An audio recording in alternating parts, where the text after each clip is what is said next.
You see all the van life photos, you watch all the van tours, but do you wonder what this nomadic lifestyle is all about?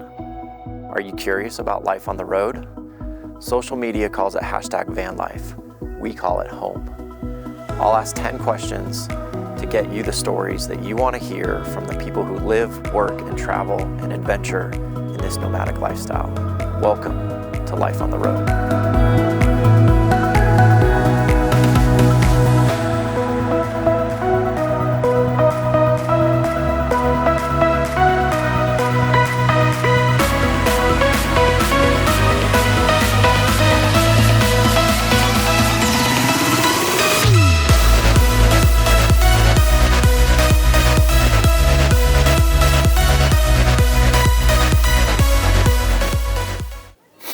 Ready?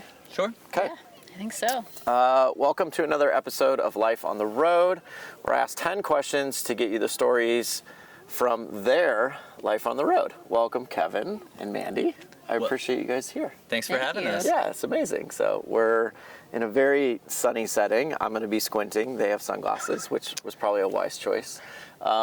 Here in Arizona, and yeah, I'm glad we could do this. Heck yeah. So we just finished Tiny Fest Southwest last weekend, and now you guys have been here a week, kind of hanging out with the group, and I just got back here, and yeah, so excited to kind of start this conversation. As we always do, please introduce yourselves, tell us where you're from, and then tell me how long you've lived on the road. And then you can shamelessly promote yourself as well. So where everybody can find you. For sure. Well, my name is Mandy. My trail name is Veggie.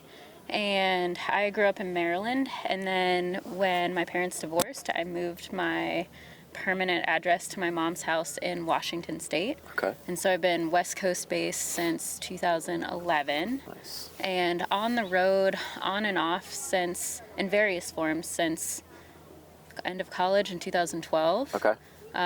In a car, in a backpack, in 2 different vans. Okay. That's amazing. Yeah, all over the place. All over. For myself, my name's Kevin. Trail name is Karma, and I've been nomadic since 2014. Mm-hmm. I used to live in downtown Sacramento and decided I needed a change. And so in 2014, I went and hiked the Pacific Crest Trail. Nice. And it changed my life, and I've been living this lifestyle ever since. And when I met Mandy in 2015, that's when I started the nomadic lifestyle in a vehicle. Gotcha. Okay. So. Very cool. Yeah. And also a very well-groomed bearded brother. Yes. Well, which I thoroughly appreciate. It's nice to have a couple of good beards out Of course, 1,000%. And then where can people find you? Shamelessly promote yourself. Instagram, websites, whatever you want. Well, my website is travelingnaturejournal.com. Nice. My Instagram and TikTok are also travelingnaturejournal.com. Perfect. And I'm Adventurous Karma at Instagram. Nice. Yeah. And we will have all those right here during the show. So great. Now it's time to learn about your life on the road. Question 1. What was your moment? What was the beginning moment or cause or inspiration to live your life on the road? so we actually have different moments for this because we started separately and then came together in 2015, 2016. And so mine was, I went to Syracuse University and I was a freshman in college, and I had met through the Syracuse University Outing Club my friend Jean, and she was a senior and then she graduated and she didn't want to stop rock climbing. So she, until her student loans kicked in, she lived out of her car, my couch, and her tent, rock climbing.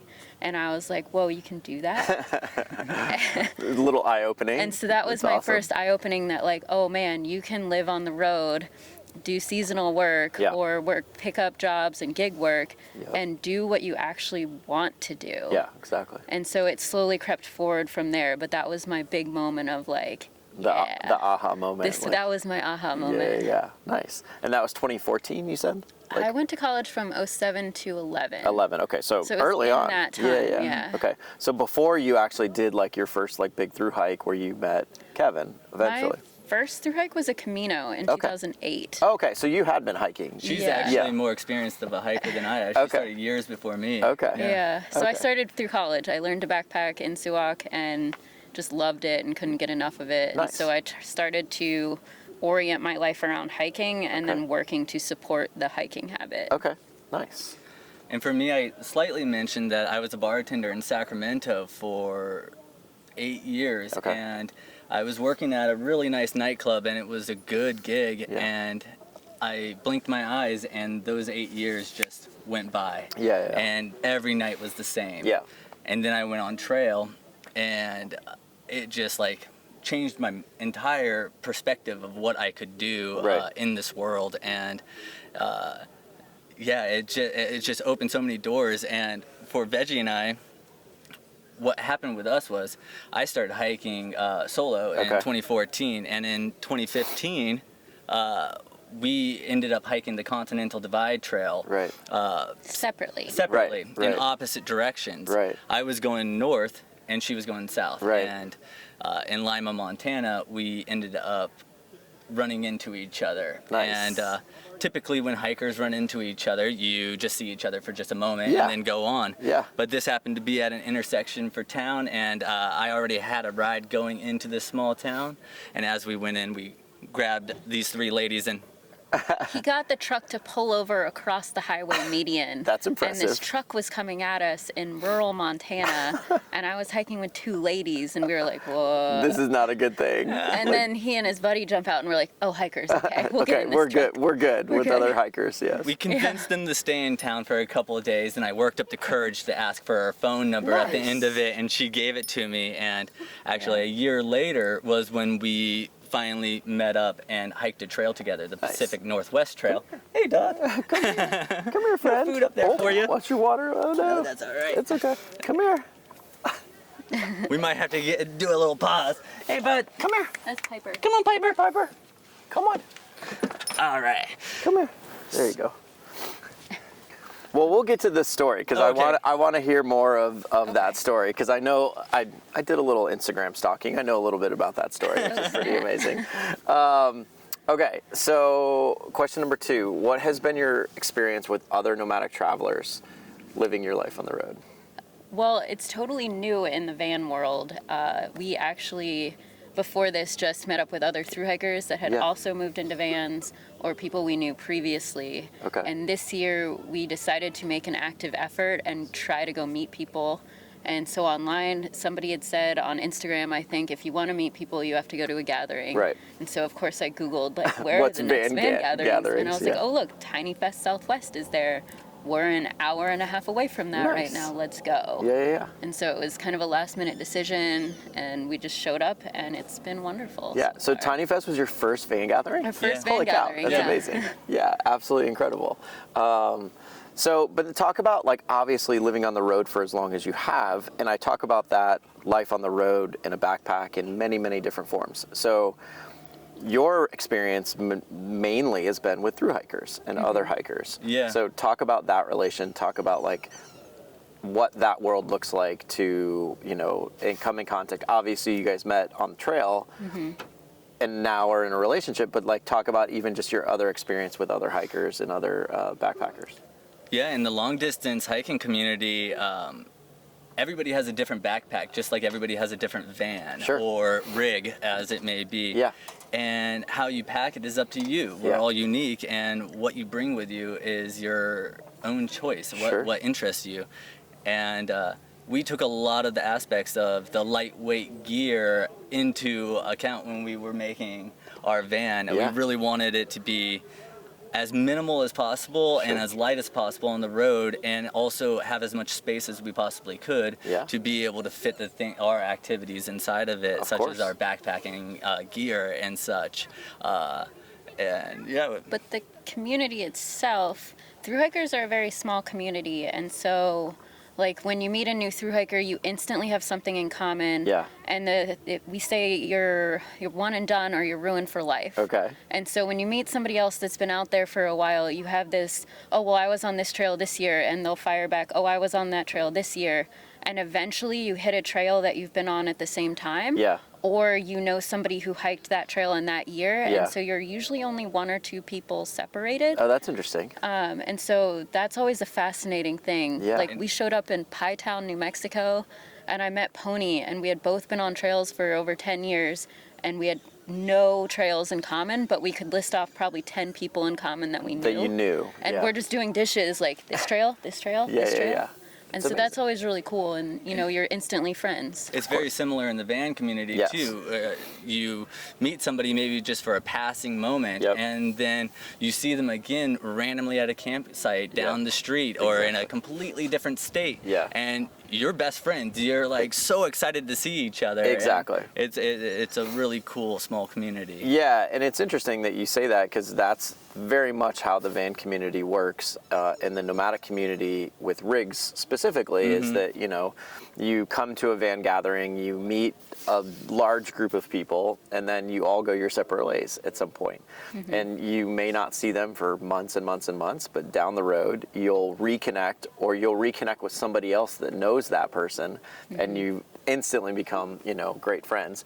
And too, very similar, I imagine, you know, with other van lifers, you have this kind of surface level stuff that goes away, and you become very good friends quickly. Yes. Just because of, you know, all the things that you do have in common. So, and I'm sure backpacking's the same way, and other thru hikers, I imagine. I'd say, just to add to that, it's when you strip away all the bullshit. Yeah. You know, Yeah. you bond much quicker because you spend so much time together so fast, and you Yeah. feel like you've known somebody forever that you've known for a week. Yeah. Yeah, for sure. And we're obviously Team Melly, so you know we're very experienced in like Colorado true fashion. So yeah, there was a bond here instantly with some clothing choices for sure. Well, that was how we actually met you. Yes, We were at Tiny Fest, and you saw us. Melly. Yeah. Yes, I was like, Melly, they're my people. And we were like, yay! Exactly. Okay, question 3. What has been your biggest failure, and what has been your biggest triumph while living your life on the road? How about I start with Sure. triumph? Yeah. Biggest triumph. I would have to say the moment when we got all of our batteries and electrical connected, and Okay. we got our inverter in, and we flipped the switch for the first time, and It we had the worked. wires behind the wall for so long, right? Yeah, and all of a sudden, it worked. Yeah. And we made a smoothie. Our first thing we did was we made a smoothie That's off the amazing. inverter, and we were just like, we just harnessed the power of the sun. It was awesome. the best. That's super cool. That was the greatest triumph. That's super cool. What would you say, failure? Failures, I'd say, are just little small things that we take as, like, you know, a little small failure, and then it becomes a learning experience. Yeah. And our most recent one was last week. We were trying to wire a separate water gauge to the back of the van. Okay. And I was like, oh, you can just split the wires, and, you know, because we already have one in the middle, and so we could see how much water we had in our tank from the back. And Yeah. apparently you can't do that. So of course we wire it all up, and then both gauges don't work. And so I'm on Google, and I'm in like deep in the Sprinter forums. Yeah, The yeah. transit forums don't even have it. Yeah. And then somebody says you need an electrical relay switch, which of course I've never heard of. Right. And so we're back to square one. Yeah. But you're figuring it But out. we're figuring it Yeah, out. failures become learning opportunities. Exactly. Now And- we're trying to learn what a relay switch Yeah, is. no, it's more often than not, and it's talked a lot about on this show, where oftentimes, you know, failures are never really failures. You know, they're oftentimes just, you know, things that you screw up and you figure out, and they help you down the road. And it's not something that you're going to dwell on or it's going to bother Yeah. you, but they're going to be ultimately really positive things down the road. So talk about a triumph through hiking or hiking wise. I'm curious, what are your triumphs on the trail? Oh, Triumphs on the trail. I don't think we talked about I don't this. think we never actually think about that too much, but it's something about making it to the end of a trail. You almost think like the end of the trail is the finish, and you're gonna be so happy, Right. but then you realize it's not the finish; it's the journey along the way. Yeah, of course. And so there's so many little triumphs along the way Yeah. of like making a really big carry to another town, or trying to get to a water source that you didn't think you were going to be able to, or Right. just like somehow making like the best like sandwich up on the top of a mountain, right? It's like such a good triumph. But no, it makes perfect sense that like it's not necessarily point A to point B becomes the triumph. It's literally the journey along those 2 points that is really the triumph, which is amazing. I have not done much hiking or through hiking, and so it's fascinating to hear the stories of other through hikers in terms of their experiences. So, I mean, you can relate it somewhat to van life and nomadic travel, but you know, the physical challenges, obviously you layer that over top of all those, and it's pretty amazing. So thank you. I guess one thing I can think of right off the bat is sometimes, especially when we're hiking like the trail we just hiked, we were dealing with so many thunderstorms, and some of it was, can I beat this thunderstorm over this 12,000 foot ridge? Right. Can I hike fast enough Right. where I'm not in danger of getting struck by lightning? Right. And you can relate that to on the road if you ever look at wind forecasts. Sure. Can I make it to my campsite before the wind kicks up so far that I'm getting shaken off the road? Yeah, or even just before Little dark, things. like, you know, like sunsets at X hour. Like, I really would like to be at camp before sunset. You know, I'm it's always not the like worst finding when stuff you at come dark. in. Yeah. Finding things at dark is never a good idea. It's always never any fun. Okay. Question number 4, and normally this is one or the other, but I'm going to ask it as both because you guys kind of have done both, which is amazing. Did you start your life on the road as a couple or a single person? And I know this about you guys, so I'm asking it this way. And then what is it like living on the road as a single person and or a couple? Because you guys have done each. Well, We've done both. why don't you start with a single person?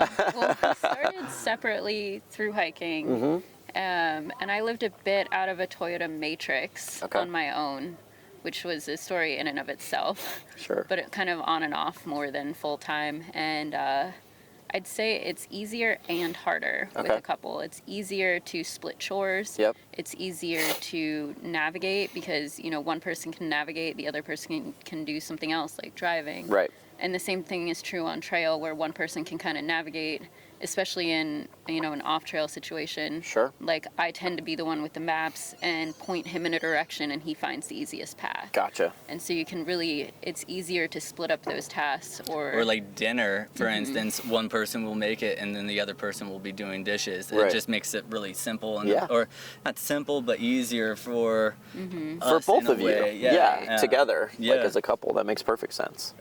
And then harder, I Harder. guess. It's difficult to get away from your partner in a van, right? It's a small space. Yeah. Headphones. We've Headphones? become masters of headphones. There you go. Need a little extra space, headphones in. That There is you go. interesting. That's the first time headphones have been referenced in a couple situation in a van, That's I think. a lifesaver. We It listen to is. completely different music. Okay. Completely different. Oh, that's interesting. And I prefer silence and he prefers sound, Okay. so headphones. We have probably 5 pairs of headphones in the van. Amazing. I love it.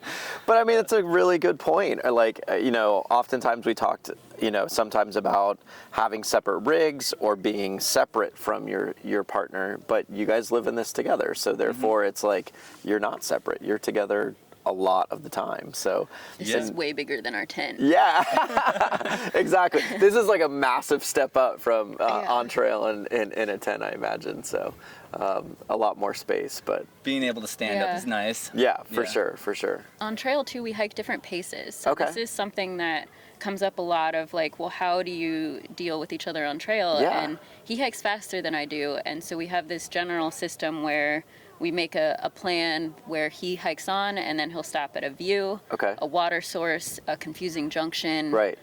any of those, and he'll stop and wait, and then I catch up. And I'm Okay. usually, I don't know, 10 to 30 minutes behind you. Yeah. That's really interesting. Yeah, I typically my pace will be like 3.25 miles Yeah. per hour, and she's very consistent at 2.25 to 2.5. Sure. And so I'll just outpace her over an hour and Yeah. end up at a rest point, a stopping point. Yeah, Yeah. And that's just Very the best way we've been able to figure out not to injure ourselves on these long trails. Nice. I never would have crossed my mind, but that makes perfect sense. Yeah. Like, is that something that couples on trail do often, or you guys, is that unique to you guys? I think every couple is different, Yeah. but Yeah. we both developed our hiking style prior to each other, Okay. and so you're just adapting that to each adapting other it with and to each- your relationship. Exactly. Well, and makes- sometimes he hikes slower, and sometimes I hike faster. Right. But it's really the best for your body to hike your own pace. Sure.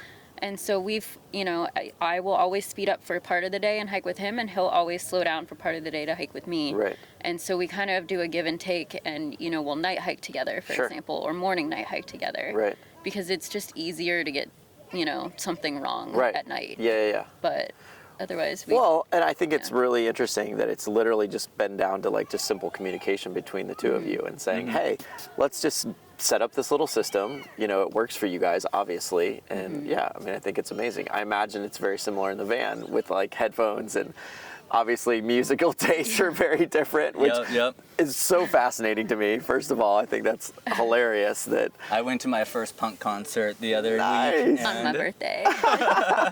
That's amazing. So what is your music taste versus what is her music taste? Normally more acoustic-y guitar. Okay. Punk, Loud heavy, in your face. Loud club into your music. face. very chill. Interesting. Mellow. Who is hating heavy. the other's music more? I'm probably hating hers more. Fair enough. But you're yeah. coming around to I'm it coming slowly. they're really fun to go to. There are Yeah. like live bands. My favorite live show ever was Korn. Oh, like, I can Really? imagine It that would be a was good concert. unbelievable. The energy and how well they played on stage, like, it was absolutely insane. Yeah, so people always look at me and they're like, Korn? I'm like, yes, it's absolutely incredible. So, yeah, obviously on. being a Grateful Dead fan, but yes, no, Korn was my favorite show. Nice. And every Dead show I've ever seen. So, okay, question number 5. Living, and this can equate to backpacking or van life. What is the best place or craziest place you've had sex during your life on the road? So we talked about this one. And so in 2019, before the pandemic hit, we hiked the Scottish National Trail. Okay. Which is roughly 540 miles, I think. Okay. From the English-Scottish border to Cape Wrath. Oh, wow. In a completely not straight way. It Okay. really went like this. Okay. Because there's all these lakes that you have to hike around. Okay. And we came up to the second largest waterfall in the UK. And it was a totally rainy day beforehand, and it kind of opened up, and there was a steep climb up, and then the waterfall came down here, and you had to climb down this really slick, very bad trail. Contouring the edge of... Gotcha. of this waterfall, and then at the bottom you had to do a pretty gnarly ford. Okay. Because it had just rained. If Right. it hadn't just rained, it would have been really easy. Right. And so no one was out there, and so Okay. midway down we got this like epic view of this waterfall. Nice. And just no one was there. It's just the perfect spot. Perfect Yeah. place. That- Second largest waterfall. and Amazing. Bam. That was probably That's- the craziest. I mean, it sounds pretty epic. Yeah, I mean, it's interesting, like you mentioned, and like we're going to diverge away from the question completely, but because I'm fascinated by your thru hiking experience. Obviously, I don't know the thru hiking world that well. That to me sounds like a very unique trail to go travel. And Yeah. so talk about, and we're going to completely diverge from question 5. That answer was perfect and epic enough. Like, who doesn't want to have sex at the base of a waterfall? But talk about your thru hikes and your accomplishments with hiking through hiking. Like, talk about the trails that you guys have completed. Okay, well, we like to say we're perpetual hikers. Okay. Because we just continually get out there. Like, what are your the top 3 or top 5 of like your Okay. best places or best trails that you've thru hiked? The Scottish National Trail It's would up definitely there. be up there. Okay. Well, obviously, it's the best place you've had sex. That makes perfect sense. Yeah, we really enjoyed the Hayduke Trail, which Okay. is a cross-country route for. Trail. It's called trail, but it's a Trail route. term used loosely. Yeah, it starts in Arches National Park in Utah, Okay. and it weaves its way by foot into all the national parks Oh, wow. in Utah, and dips down for 130 miles in the Grand Canyon. Okay. And that one was just amazing. Okay. Also, I mean, just a breakdown of some big trails. The big 3 are the Pacific Crest Trail, the Appalachian Trail, and the Continental Divide Trail. Right. Veggie's hiked the Appalachian Trail twice in both directions, Wow. and the Continental Divide Trail twice. He hadn't hiked it on the AT, and I was like, well, I'll do it again if we hike the Knife's Edge and we go the opposite direction. Right. And he said, okay. And then I was like, oh, shit. Now I All have right, to now I commit have to to do it. this. It was so you've fun. AT twice? That's impressive. That's Well, it changes because I did it first in 2010, and Okay. then we did it a second time in 2018. oh wow, 8 and years it apart. changes totally. Like, I Interesting. used paper maps in 2010. Yeah. And in 2018, I had my phone with an app on it. Yeah, right. You know? I mean, makes perfect sense. Like, never would have imagined, like, 2010, you wouldn't have had a phone necessarily. I had a flip phone. Yeah, but not a map on it. I was texting my mom for weather to look at a computer to text me back a weather forecast. It is amazing. From the top of a mountain because I saw a storm coming in. That is incredible. Yeah. Some of our other favorites, I guess, if we're on it, maybe the lowest to highest route, which goes from Badwater Basin in Death Valley, and in 130 miles, it hikes to the highest point in the U.S., Mount Whitney. Okay. And so you go from the lowest point in the U.S. to the highest point within only 130 miles. Amazing. It's also a route. It's a route. Yeah, it's not really a trail. Yeah. Gotcha. You hit bits of trail. Right. But yeah. And obviously the Continental Divide because The we Continental met on it. Divide, we met on it, and that's why we went and did that one again, because we only met each other for that passing moment. Yeah. And then we wanted to see what the trail was like together. Yeah, that's incredible. I mean, and to me, it's fascinating in terms of, and again, your hiking career started, you said, in 2008. So, it's not like your desire to continue to hike, but then also seek out those cool, unusual trails that, like, again, you hear about the big three all the time, but then I would have had no idea about the lowest to highest. That's fascinating. Yeah. The national or state parks and national parks in Utah sounds fascinating. Oh, yeah. Dipping into the Grand Canyon, and then the trail in England sounds absolutely, or Scotland sounds absolutely incredible. So I mean, if There's you look, huge network of trails Yeah. over there, actually. if you go online and look up National Scenic Trails, you'll find a whole list of them. That's absolutely incredible. I mean, I'm fascinated, but and to do this, like, again,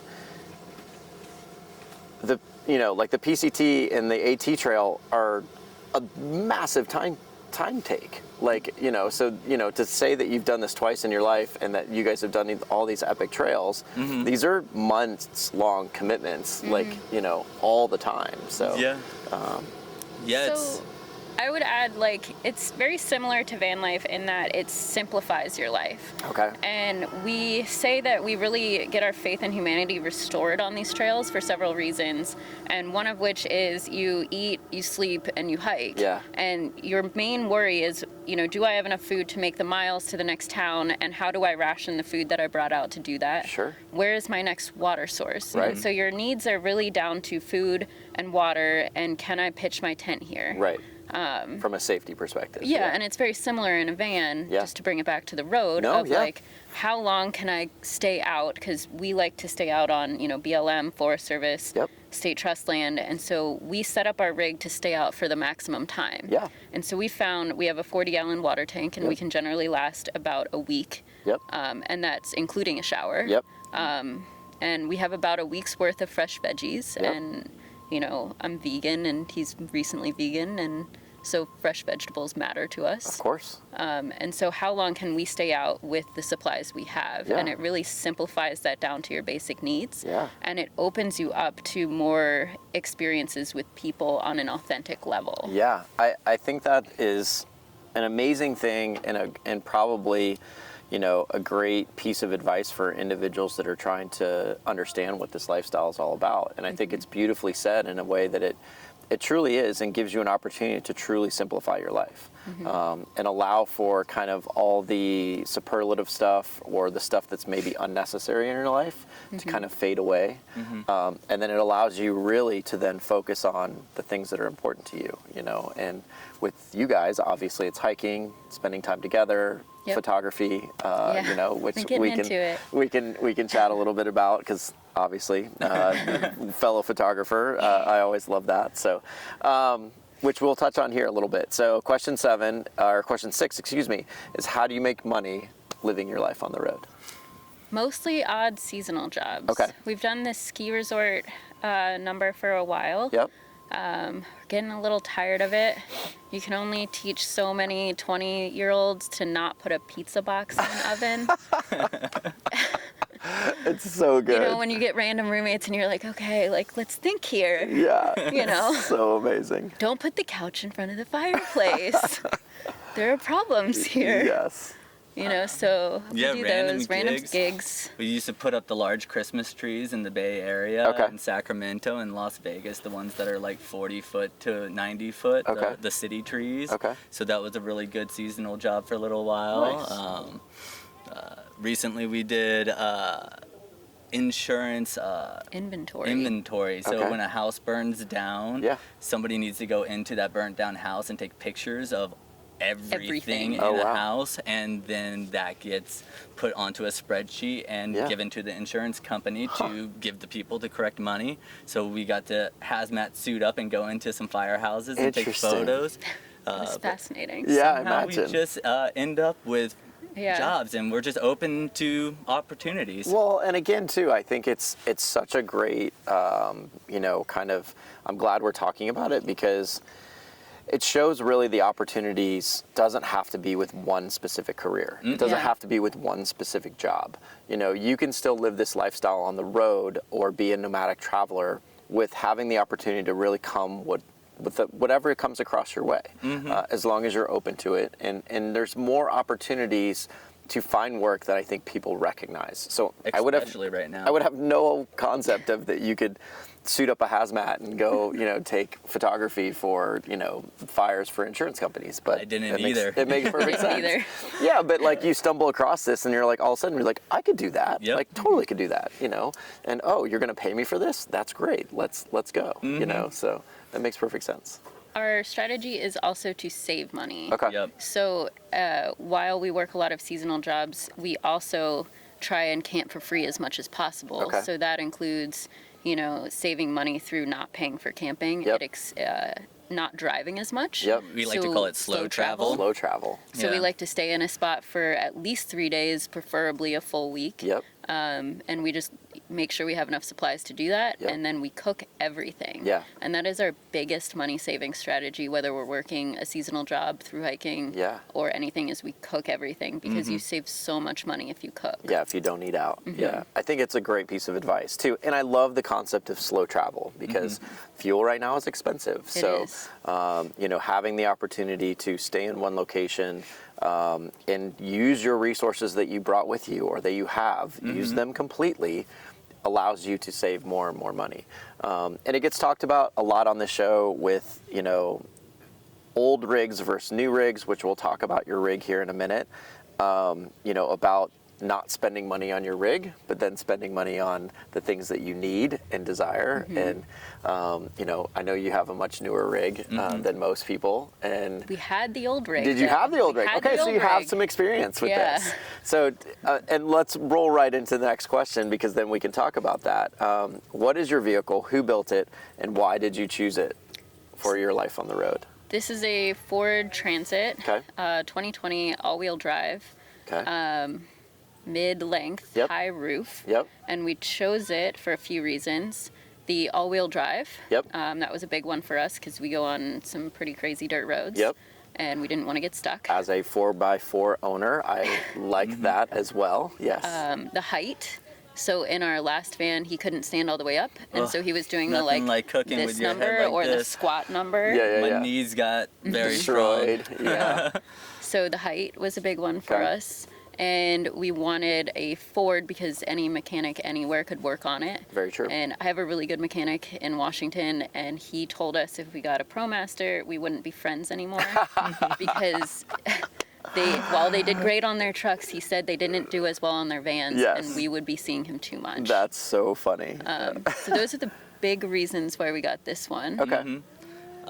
And we But- built it out ourselves. Yeah, prior to it, Yeah, since talk about your 2016, Old vehicle. Yeah. we hiked the Pacific Northwest Trail together and realized we loved each other and wanted to be together. Yeah. And she had just bought an Econoline van Okay. Off Craigslist. off Craigslist, like 2 months before It the was trail. like 2 or 3 weeks. 2 yeah, or 3 before the weeks trail. Okay. before we hiked that trail. So afterwards, I had a little building experience, not in a van, but Yeah. with some construction, and she didn't, and it was my perfect opportunity Yeah, to yeah. impress her. And I didn't feel like I was gonna impress her when I sawzawed out the archway with the old TV and the whole roof collapsed, and I was like, oh. Oh We no. were holding up the roof with a 2x4 for That's like 2 days. Amazing. We got it back together. Okay. But we lived in that on and off in between our seasonal jobs and hikes from 2016 until 2020. Wow, and, 4 years. For That's 4 amazing. years. It had a bed platform and a kitchen platform that we could put a Coleman stove on. Right. It. As minimal as you can Yeah, go. yeah. Super No minimal. water. No water. Yeah. Well, we had a water A jug. little Okay. yeah. Okay. We had a shovel for a toilet Yep. and a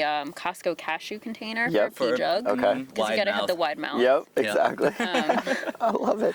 But so through that, we realized that yes, we really do like Yeah. the van and we like this style of living when we're not through hiking. Yes. And so that was a really good opportunity to recognize without putting a ton of money in it. Yeah. And we actually sold it for only $500 less than I bought it for That's amazing. after 4 years. Yeah. Yeah. Like it literally paid for itself and then some. you It was know? like $250 rent for 4 years Yeah. plus insurance. Yeah. Crazy. And that's where, like, again, too, I think it comes up a lot on the show where, you buy an old rig and it becomes like a giant money pit, where all you're doing is like spending time at mechanic shops and working on it, And I think this is kind of a lesson for kind of two things in a sense that, like, you guys started out super minimally, but in a rig, and learned to love the lifestyle and learned that this was something that you guys were passionate about and that you wanted to do. And then when you were ready to make the commitment, you went all in and like did it exactly the way you wanted, with a very reliable, beautifully done van, And so I think, I don't know, like, again, it's not for everybody. Not everybody can afford to do that. But if you can, that's a great way to do it. Yeah. That was also a really good way to find out what things we really wanted. Yeah. So, for example, I love to cook, like we talked about earlier. Yeah. I also love to drink tea, especially when it's cold. And so having to set up that really convenient but still annoying Coleman stove and then break it down every time, if we were driving and I wanted a cup of tea, I had to pull the whole thing out, pull out the little propane bottle, set it up, just to make my cup of tea, and then break it all down, put it all away because it just sat on the counter. Yeah, so it couldn't sit there while you drove, Right. and you end up, So We really we got have to think a about it. set-in 3-burner stove. Yeah. And that matters because I want to pull off the side of the road, make a cup of tea, Yep. and then keep driving. Yeah. It So makes you perfect really sense. think of all those things. Yeah, you learn, like you said, exactly how you want to live in the van. And it's oftentimes given as a piece of advice is, really either rent one or borrow one or buy a very inexpensive one for a short period of time, knowing that you're going to upgrade, and learn to understand what you like and don't like, or the things that you travel with. Like, Yeah. I feel like, and this is a question that gets asked often is, in van life, have you guys lived in the van and realized, oh, I don't need that thing anymore? Like, I don't need that piece of gear anymore. Like, but I need this every single day. Like, I imagine there's some things in the van that you're like, can't live without tea, obviously. Yeah. I'm going to leave this one to him because he's the pro Techiser. Yeah. We had 2 stand-up blow-up paddle boards in Yeah, the back, yeah. and last winter, and we didn't use them once. Yeah. And they took up so Space. much space. Yep. And so we ditched those this winter, Yep. and it made room for so much bulk food. Yeah, and yeah. so now we can really stay out for a long time, just water permitted. Makes perfect sense. So that was one thing that we decided to make a change. Yeah. Also, we were constantly picking up and changing hobbies, but I recently got into metal detecting while Okay. being out here in the desert. That's what super else fun. do you have to do? Exactly. And wow, I found some weird things. Mostly nails, though. Well, but but it's it's good to super collect. fun. Cleans Yeah. out our campsites. Yeah, exactly. Keeping things, leave no trace to its, ultimate experience, getting all the metal out, which is Definitely. amazing. So that's kind of super rad. Okay, question number 8, and you kind of touched on it a little bit in terms of your first vehicle, what your bathroom situation was like. But what is your best bathroom, number 1 or number 2, story from life on the road? And this includes through camping So or these through are hiking both if you through want. hiking stories. Yeah, I love it. Well, You want to go first? well, I kind of just want to say we have a Nature's Head toilet, Yes. and there's been a couple times where we forgot to open the latch to go number 2. You know what I mean? And then you gotta Yes. scoop it out of there. Composting toilets are the way to go, but they're really messy unless you open the latch. You Yes. have to open that latch. That's amazing. Actually, it's the first time it's been said on the show.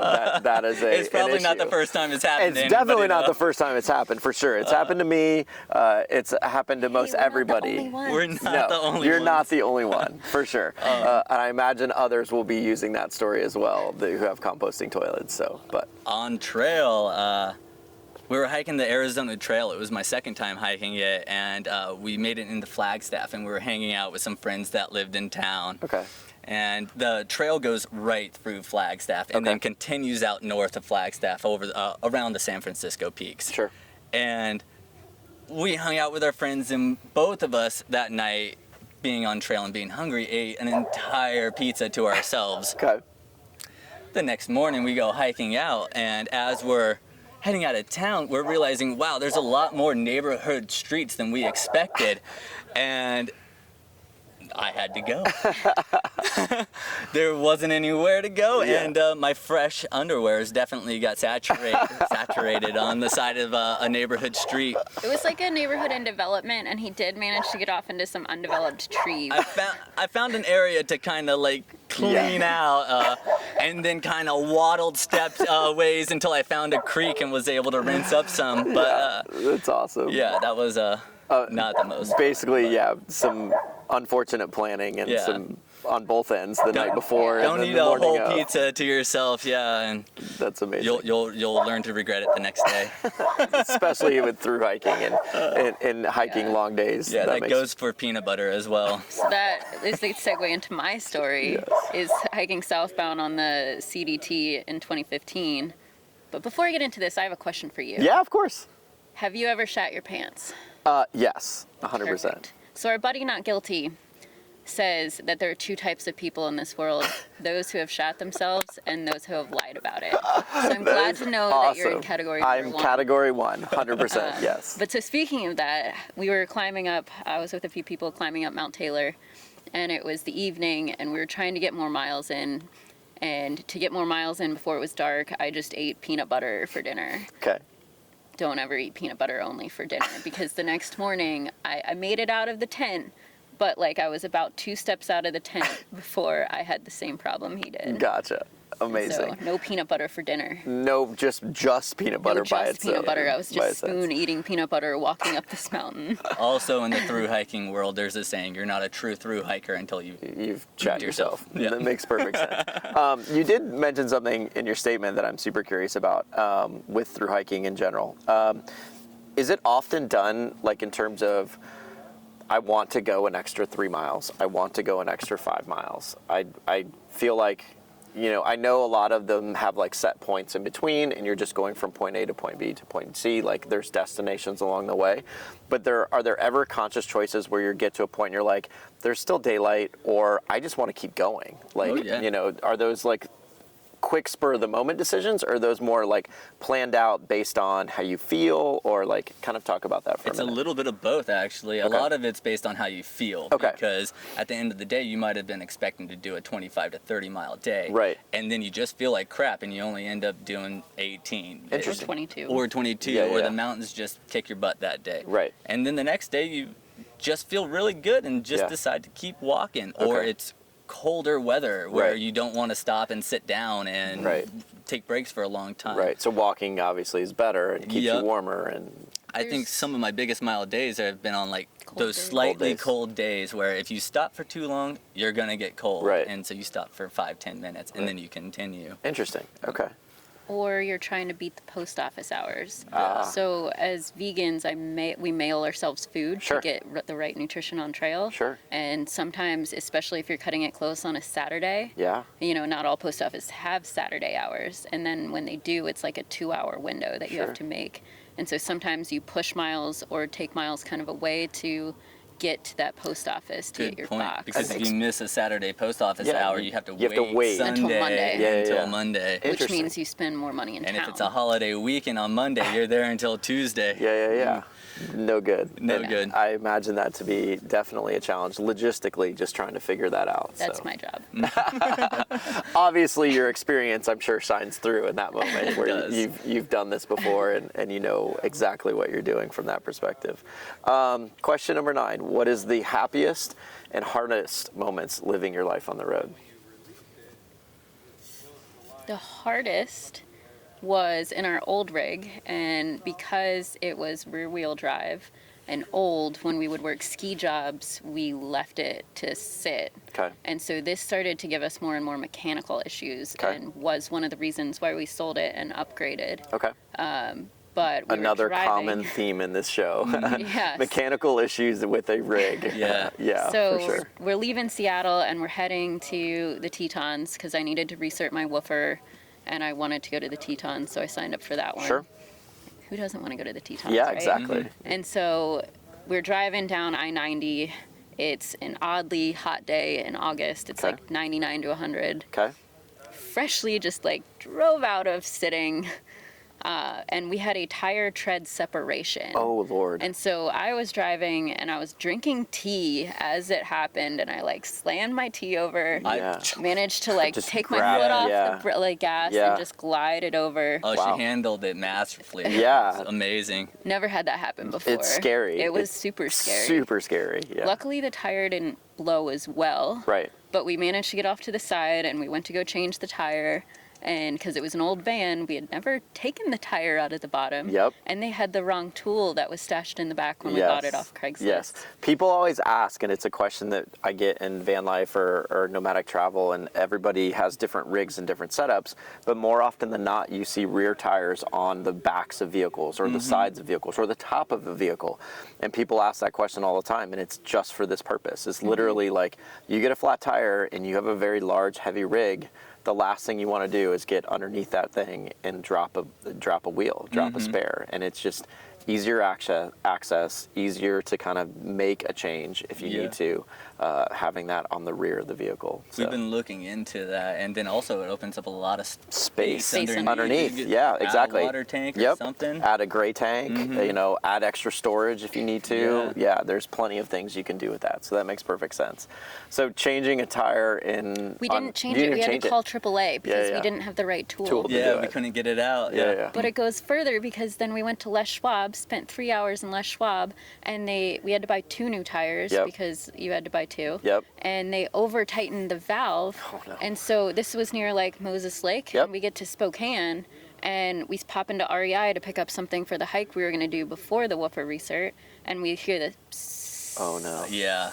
We knew we didn't have much time. Yeah. So we ran in, got what we needed, and managed to get to the Les Schwab and slept in a very They were already not closed. flat Yeah. spot in Les Schwab for But the night. next morning, we were first to be helped. There you and, go. I mean, that's a positive story that, Yeah, it you know. worked out. Yeah, exactly. Like, and again, too, it happens so many times in your nomadic travel. Like, whereas like these emergencies like pop up and you just deal with them. Like, obviously you guys did it well. Like, you recognized the problem, got to the tire place, literally was there ready in the parking lot, like to get the things changed. And we had everything we needed Yeah. inside the van. So yeah, it was worked out. perfect. Yeah. We like to say there's 3 types of fun. I was just And going to say that. That was fun type 2. that was fun type 2. Yes, exactly. Are you familiar with the 3 types of fun? Well, I know fun type 2 for sure. Tell me the 3 types. Well, fun type 1 is fun while it's happening. Okay. Fun type 2, not fun while it's happening, but fun to tell a story Fun to tell the about. story post, yes. Fun type 3, not fun at all, but it still beats work or school.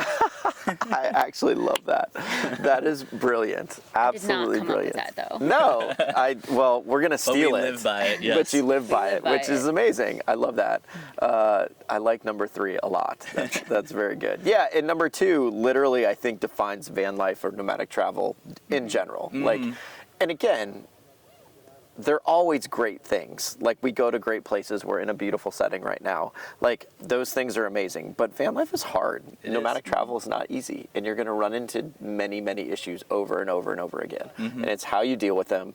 It's how you let that affect you as well, which I think is exactly defined by your number 2, which is amazing. So it's a great story to tell at the end of the day. And then the happiest you've been living your life on the road. Ooh, I think just daily, right? Gosh. Yeah. I think just being out and Yeah. just living life. Yeah. It's hard not to be happy. The other day we were parked in a hot air balloon landed right in front of us. Yeah. And we were sitting at another spot and some wild burros come by and they just come and say hi and just being present in life. And it's just been a lot of happiness, I guess. Yeah. Yeah. I mean, It's hard to answer. no, and it makes sense. Like, I get it.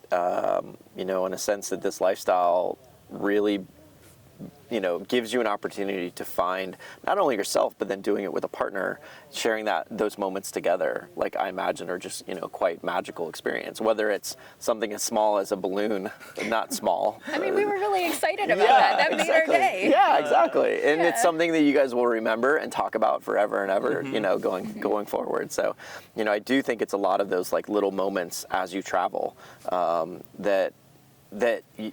whether you're sharing that with somebody else or not, like you drive upon a perfect view, or you drive through a location you've never seen before and it surprises you, good or bad. These like little moments are truly, truly just very happy parts of your life that I think are going to be, again, and then too, you get to share those with friends, down the road, which I think is also really rewarding as well. So, any happy moments on trail that you would like highlight? I think it's very similar on trail. It's Okay. the little things, like when a view surprises you, or when suddenly you walk around the corner and there's a brilliant bull moose. Yeah. And you're like, oh. Especially Yeah, as a camera, photographer. exactly. Yeah, And- I would lose my mind. Oh yeah. Yeah. Just, the little things, Yeah. or, maybe you just feel good one day and Yeah. you're in your groove, you're in your mindset, and you're just going, and the miles fly by in those times Yeah. when you just feel good and you're in the zone, Yeah. per se. I love both of your references are the little things. It's not like the grandeur, it's not the, big moments. It's teeny tiny like little things each day that make this lifestyle like really truly happy.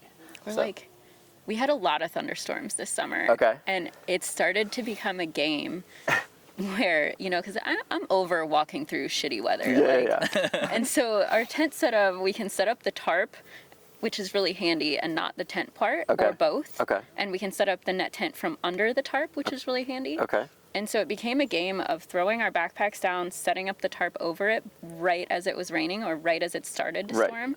And then we'd feel all smug inside, being able to stay We dry. beat you. We There was- beat the storm. There Yeah. was one time on the trail that we got it perfectly timed. Yeah. Like, we sensed the clouds were bringing something bad, and we're like, ooh, let's time start. time to go. Yeah. We threw that tarp up and got underneath, and all of a sudden, the pitter patter started Yeah. hitting it. We're like, yes, we made it. That's That was amazing. the good win. Yeah, so again, it's like these little things, and I think it's very relatable to van life as well, whether it's a epic camp spot that you stumble upon, or like again a view that you come over a crest of a hill and you find something that you've never seen before, or a town or location that you've never experienced, and it's like these tiny little things that just truly make your day, make your week, make your month, Yeah. oftentimes make your year, and these are things that you'll remember and talk about forever. So I think it's truly amazing. Last question, in your own words, define #vanlife, and then offer one piece of advice you'd give someone wanting to live a life on the road. So we're going to bring a saying that's a little overused in the hiking world, but it rings true, and they say hike your own hike. Okay. And so what that really means is, there's no one way to do it. Exactly. And the really important part is that you get out there. Yeah. Obviously do it safely, or as safely as you can. Yeah. But there's no one right way to pack a backpack or the perfect backpack. And there's no one right rig. Yeah, Just exactly. get out there. I got out in my Toyota Matrix and had this smallest sleeping space ever in it, but I got out, Yeah. and I had a Toyota Tacoma beforehand, and would get out on day hikes all the time and sleep in the back of the truck. Yeah. No pop-up anything, right? Just put a sleeping bag and sleep in the back. And, Exactly. And yeah, there's no right way to do it. Right. Hike And your own hike. I honestly think it's a wonderful definition of quote unquote van life. Like, and again, the question is very tongue in cheek. Like, we all know it gets talked about, and I don't like when it does, where people say Instagram's fake. It's not fake. Those places that we go and the photos that you see on Instagram are very real. Those are places we go and experience. But yes, it is a glamorized view of what our day-to-day life looks like, and so it's not necessarily real life. It's not necessarily real van life, but those places exist. Like, I'm glad it's there. I'm glad people are seeing these things in these places to get excited about the idea. But the whole point of this show is to help shed some light on what it's really like to live in a van, and it's not easy, and we want that to come across. It's not hard. It's not, as my friends here would say, butterflies and rainbows. And so, you know, it's not a perfect lifestyle in a sense that you get all these, like, you know, beautiful vistas every single day, and it's not like that. There's going to be times that you're just stuck in a Walmart or 3 at a days rest stop. straight of rain and you can't charge your batteries back up, so you're conserving as much as you can so you can make it through. Exactly. Yeah. I mean, there's so many experiences. There's so many things, so many hardships that you have to go through on a daily basis that, you know, the quote unquote hashtag instant, you know, van life does not represent what those things actually are. So I do like the concept of hike your own hike. It's like choose any way you can to get out and experience this lifestyle. Like, there is no right or wrong way to do it. So obviously we're hoping the show provides a little help in giving you guidance, but do your research, know what you can do, what you can't do. Getting out is the important part. Finding out what you like, what you need, what wants and needs are. There's no same way to pack a backpack. Right.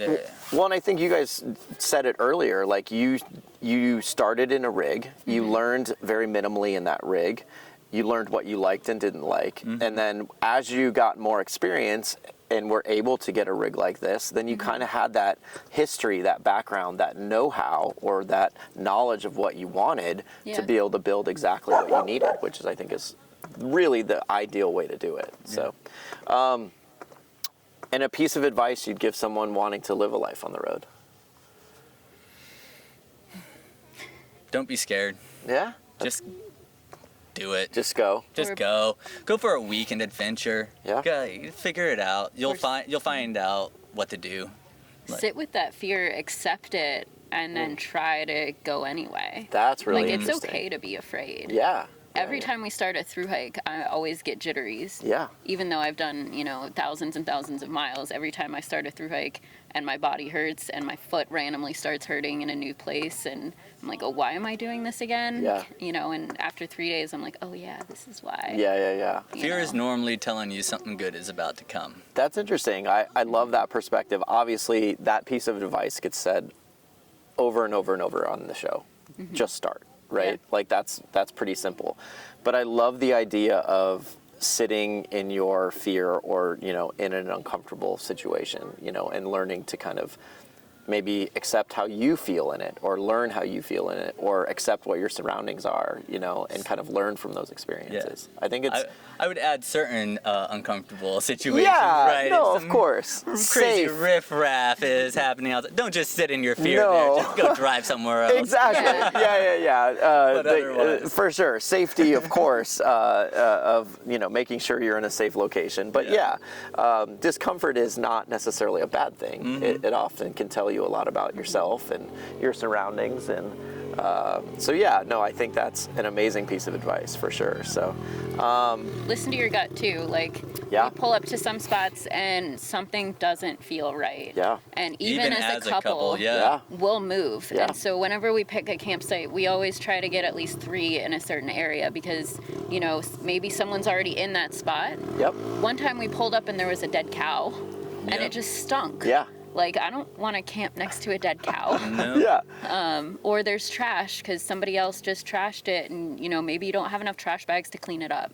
And so you just have to find a different spot. Or maybe someone's, you know, we pulled up to one spot 2 weeks ago, and there was somebody, like, tweaking in it. And they were, like, okay, but we kind of kept our eyes on it, and we didn't sleep there. I think it's interesting. Obviously, it gets talked a lot about on the show with solo female travelers about trusting your gut. And it gets, you know, it's probably one of the main things that gets spoken in reference to a solo female traveler. But you guys even think that way as a couple. 100%. Yeah, absolutely. 100%. Like, you just get to an area that doesn't feel good or feel sketchy, and you're like, the beauty of a van is like, we're out. We're going to go change our environment. So I think that's obviously a great piece of advice as well. So thank you guys so much for doing this. Oh, thank you for having us. Absolutely fantastic. I love having these conversations. And we'll see you on the next episode. So thank you. Bye. Bye. Staring at the sun kind of sucks sometimes, but having sunglasses on is all good.